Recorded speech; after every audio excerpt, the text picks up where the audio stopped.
Produtos Farmacêuticos informa. Substituição do Guarani Futebol Clube. Sai 4, Wagner. Entra 14, Augusto.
Fernando Gaúcho, tudo bem, Fernando? Como é que tá?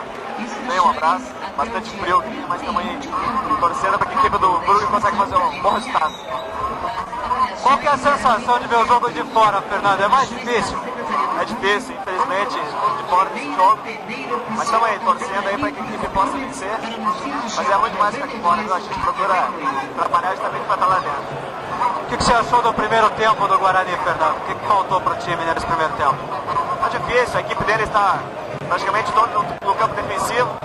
A nossa equipe está tendo dificuldade. Vamos procurar agora movimentar mais para que a gente possa envolver a equipe deles e conseguir o resultado.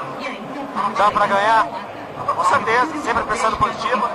Acho que a discussão foi injusta no Marcinho, mas é procurar trabalhar essa bola também para a gente conseguir o gol. Quando é que o Fernando faz gol de novo? A gente espera que domingo. Estamos trabalhando forte, departamento médico, fazendo tratamento intensivo, para que nesse jogo de domingo, quem sabe a gente já possa estar à disposição. Boa sorte, meu amigo. Tudo de bom para você e volta logo. Valeu, um abraço a todos.